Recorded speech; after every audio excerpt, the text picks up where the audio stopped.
Not when I am king. Don't claim your royalty. Big daddy. Know me when I am small. Not when I am big. I will stumble over it.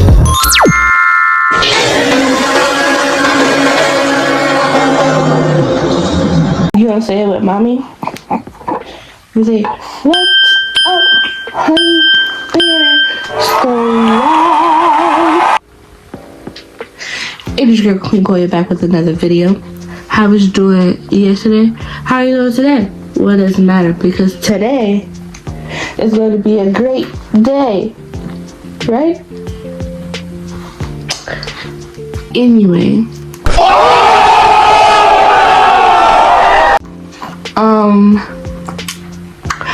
I thought it would be fun because I wrote down my dreams while I was pregnant with her. Cause some of them was weird. If y'all know, pregnancy dreams are weird anyway, but some of them stood out to me. Some of them are bad. Not bad, but some of them are scary. Some of them are like kind of whimsical. And some of them are just plain out weird. So, I wrote them down. So, this is week 25. This dream happened. And whenever I would type it in, I would say, what does it mean if I'm 25 weeks pregnant and I have a dream about blase blase, okay? So, here we go. When I was 25 weeks pregnant, I had a dream that I was at my old home, which was a trailer, but it looked like a combination of my grandmother's house and the trailer. So when I walked in, it basically, when I was walking towards it, basically had my grandmother's door and her front yard. But the rest of it looked like my old home, my trailer that I used to live in with my family. So it looked like that while my mom, my auntie, my mom's sister, and one of my childhood friends, who I'm not gonna say her name, but when I lived in the trailer, she lived right next door to me. And at this time, like, we were pregnant at the same time. So I said, who was pregnant as well in real life and due a month before me, they're there with me in the combination house, I'm gonna call it. The inside of the house, look, in my grandma's front yard, she had this big green apple tree. But that wasn't in a dream, I was just saying that. So the inside, now we're getting into the inside. The inside of the house looked like a bigger version of my childhood church's fellowship hall. And there was lots of children there, a mix of teenage children and younger children. I didn't recognize them, but they felt familiar, and I'm not alarmed by how many children there are. It wasn't like a sea of kids, but when we used to have children's church, my mom used to lead it with one of our church members, another lady. It used to be about 15 of us. In this dream, it was like 15 to 20 kids, which I'm used to because I was a substitute teacher for one, teaching teenage kids and younger. And then also I worked in a daycare teaching younger. And I would say the age range of the kids that was there would be from 16 to like, I would say 6 was there, if I'm remembering correctly. But I'm not alarmed by that many children because I'm used to that. So during the dream, I feel like I'm a teacher to the children. And when my baby starts to kick, somehow they all knew that the baby was kicking.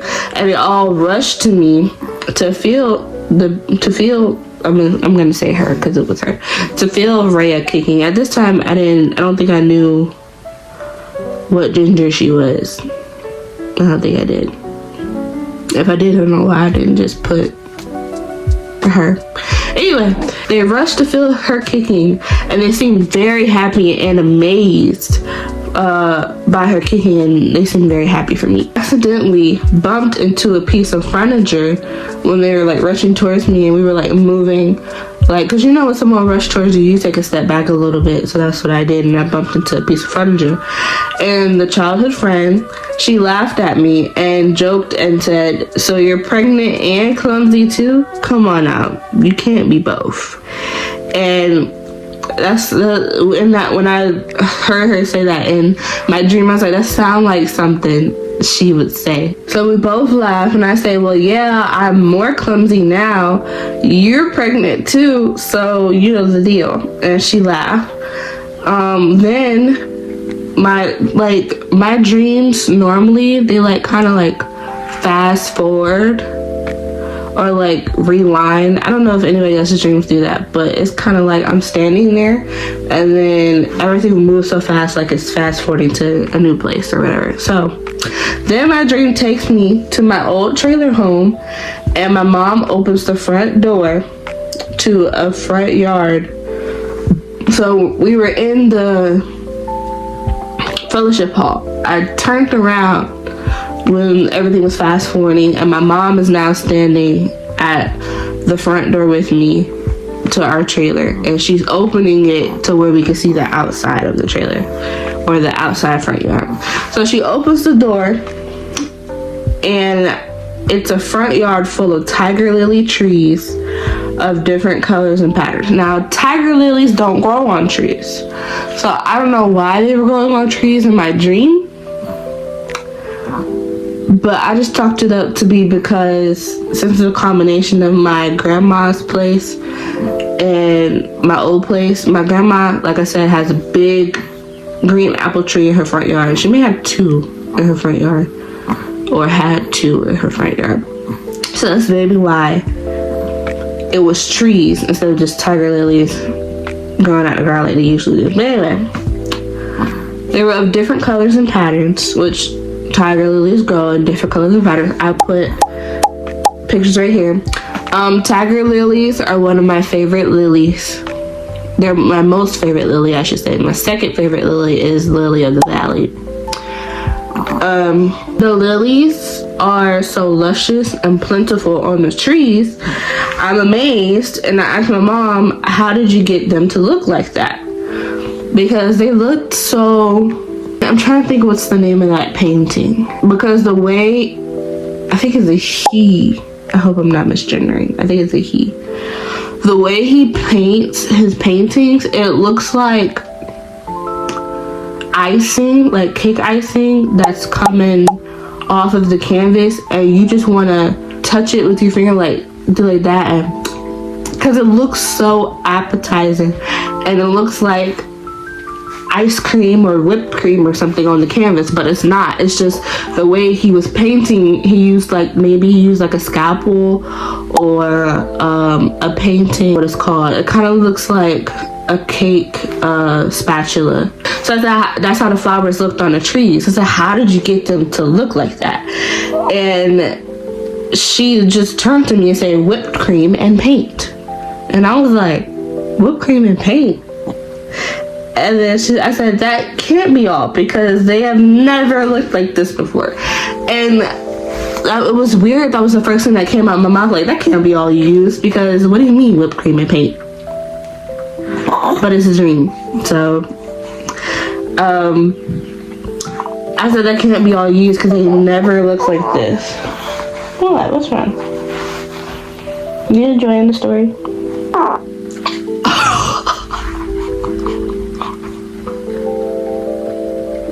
And then she's smiling. Is the story that bad? You made this. You made this up. Now she's going to sleep. Anyway. Then she started kicking me more in my belly as I was sleeping, to the point where I felt it and I woke up, because I was like, dang, why are you kicking me so hard? So yes, I don't like using AI at all, but now when you go on Google that's the first thing that pops up when you answer everything. It's like in your face, and you're not even trying to use it. So I tried going around it and looking at the websites and stuff, but at the end of the day, it was easier just to read what the AI bot has said. So the answer was, dreams during your pregnancy often feature vivid imagery and symbolic themes relating to your changing life and impending motherhood. Your dream appears to be a rich tapestry of symbols touching on themes of nurturing, community growth, and the creative process of parenting. Here are some possible interpretations of the key elements in your dream. So, also a key thing that I do when I research my dreams is I don't take everything with a grain of salt, but I take what registers for me. Same thing when I talk about people's astrology. When I look at my own astrology, I take what resonates with me, basically. I don't believe everything I read and everything I see, but if it makes sense to the type of person I am, then I'm gonna take it. Oh yeah, that's me. Like, everybody say Taurus people love to eat, and you can go up to Taurus, they always got a snack or something on them. That's true. If you're ever hungry, like we're on a road trip or something, and you're like, dang, I forgot my snacks, just turn to me, I got snacks. Because I love to eat. And when we go out to a restaurant, I'm gonna eat. I have never been shy to eat. Like some girls, I say this all the time, some girls when they go on dates and stuff, it's just off of a tangent. Maybe, oh my god. Oh, I'm so full off of 2 bites. Perhaps not. I'll have this. The cowboy steak with extra seasoning. I want a loaded baked potato with everything on it. Then for my appetizer, I want the I'm just gonna say party tray, but that's not what it's called. I want the party tray. So that means I want every single appetizer that's on the appetizer list on there for a cheaper price. Let me get a Sprite or a Dr. Pepper. Yes, I want a bread basket, and yes, I want 2 bread baskets, because when I'm done with that one, I'm gonna be still hungry because I ain't bring out the food yet. And I might get a dessert. Might not. Might. Depending on what y'all dessert menu look like. Because if it's bogus, I'm not getting a dessert. But if it look banging, I'm getting a dessert. I may not eat it all there, but I'm getting it and I'm taking it home. And that's going to be my midnight snack. Shout out Home Chef. Anyway. Yeah, so I just think it resonates with me. So, the themes of nurturing and community that it was talking about matched up with my dream are the familiar setting. So the combination house, basically. It was saying that the combination of your old home and your grandmother's house and the church fellowship hall suggests different aspects of your past and your foundation. These places are associated with comfort, family, history, community, and childhood, and those are all relevant as you prepare to create a home and community for your own child. True. The presence of loved ones. So, because my mom was there, my aunt was there, and my childhood friend who was pregnant at the time, they're my support system in the dream. So their presence highlights a shared experience of womanhood and motherhood. The friend due before you may symbolize a guide or companion on this journey, making the transition feel less isolating. So not only was I pregnant not only was I pregnant with her at the same time, but I was pregnant with my best friend at the same time also.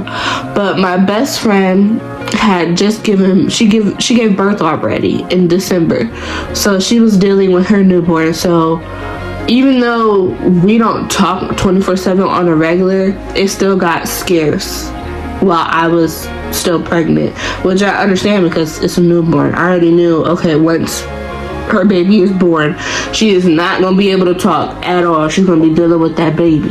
So I was like, I was feeling kind of isolated and alone because my boyfriend, he's not pregnant. He doesn't know what being pregnant is like, what's, you know, what I'm going through.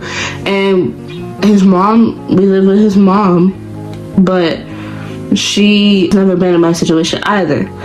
And my mom, I know y'all probably like, why didn't you just talk to your mom? Why didn't you just call your mom? Here's the thing. Me and my mom's relationship isn't exactly the type where we just talk about anything and everything. And I'm pretty sure she felt the same way about my grandma. She'd rather talk to her sister. But anyway, yeah, so I couldn't talk to her about it. So I was like, yeah, I'm just gonna, if I have any questions about anything, I'm just gonna look it up or ask my doctor. Keep it to myself or whatever. Because I didn't know my childhood friend was pregnant at the time. Then,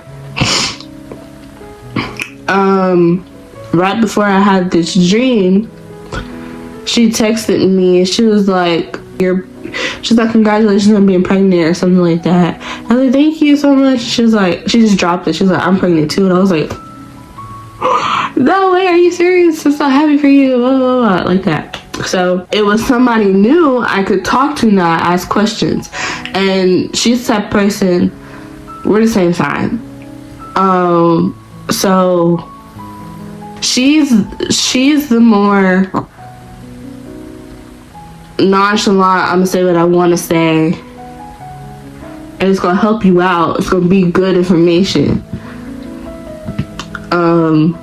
But also I'm not gonna sugarcoat nothing, so be prepared. And sometimes you need that. And I like how blunt she can be where she just tells you or let it out or whatever. So yeah. The next thing is the unrecognized children. So feeling like a teacher to the familiar yet unrecognizable children suggests an innate instinct to nurture, which I've been told from everybody I've come across and been friends with, that I'm a very nurturing, caring person. It says the children may represent your future child's potential community for your own new role as a guided figure. Their excitement and happiness and feeling of your baby's kicks reinforce the joyful communal anticipation surrounding your pregnancy. So basically it was saying that it solidifies that everyone around me is super excited for her arrival. The next thing it said was, it's common during pregnancy to have more intense, memorable dreams as a way of your subconscious to process anxiety, excitement, and hormonal changes. They often feature themes of babies, birth, and new environments. The last thing it was talking about was the themes of growth and creation. So that's the tiger lilies. So tiger lilies often symbolize prosperity, wealth, and confidence, which I didn't know that at the time. So that educated me. Seeing them in a luscious, plentiful state points to feelings of abundance, growth, and potential in your life as a mother. So I was like, okay, tiger lilies. Prosperity, wealth, and confidence, which at this time in my pregnancy, I was very confident because I was heading into my second trimester, and my first and second trimester with her were a breeze. If I didn't know I was pregnant, I wouldn't have known I was pregnant, basically. I didn't have morning sickness. I didn't have body aches. I had lots of energy. I could eat what I want. I didn't have acid reflux. Nothing like that. It was amazing. Then the third trimester came, and the last week of my second trimester. The last week of my second trimester to all the way to the end of my third was crazy. She was taking me through the mud. She was. But anyway, so at this point, when I was having my dream, I felt so confident. I was like, I'm ready to be a mom. I'm buying all her clothes. She's gonna be so cute. I'm gonna have the cutest baby on the block. What you talking about? So yeah, I could see where confidence was there. Okay. prosperity, I felt like I was going to prosper very well because I have God on my side. And I still feel like I'm doing great with God on my side because I call on him every day now that she's here, every day and every night. So I felt like with him I could do anything, and I still feel that way to this day. The whipped cream and paint statement. So it says your mother's unusual explanation for the flowers beauty, whipped cream and paint, is a particularly creative and surreal image. This could symbolize the unexpected and imaginative nature of parenting, that something beautiful is created not just through conventional methods, but through love, creativity, and a touch of extraordinary. So I took that as it basically saying that being a parent, you have to get creative with how you do certain things sometimes, and how you go about things, and how you go about explaining things, which I get because, like I said, I was a teacher and I was a substitute teacher. So teaching 3-year-olds, I had to get very creative with the things I did in the classroom and what they were learning and how they were learning it. So I could see how parenting could be the same way. And then the last conclusion is that ultimately this dream seems overwhelmingly positive, reflecting your subconscious, processing the profound journey of pregnancy and your anticipation of the joyful experience to come. So yeah, like I said, at that point in my pregnancy, I was very, very joyful and gleeful and bouncing off the walls about finally having what I've always dreamed of since I was 16, a child of my own, a baby of my own, that I could hold, talk to, and play with, and aggravate, because I love aggravating her, which I mean, I love kissing her all the time and seeing her squirm and move her face and kick her legs and push her hands in my face like, get off of me, mom. I love doing that because I can't wait till she's a teenager thinking she's not gonna get that anymore, and I just randomly get her, pull her close, hug her, and kiss her all over her face and her neck and her arms, and she's like, mom, stop, get off, blah, blah, blah. And I'm just laughing because it's funny. Because you're still my baby girl. I don't care how old you get. I will be 80 and I will still do that. Okay? Okay. So when you're watching this video back, be prepared. Yeah, so that's the end of this video. I hope you guys liked it. Thank you for tuning in. If no one has told you today, you are loved, you are wanted, you belong here. And if anybody tells you otherwise, they're a liar. Don't believe them. I love you guys, and I will see you guys in the next video.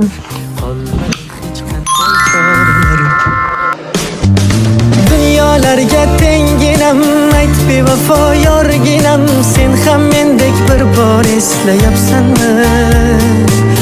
Ko'zlari ko'rginam tikon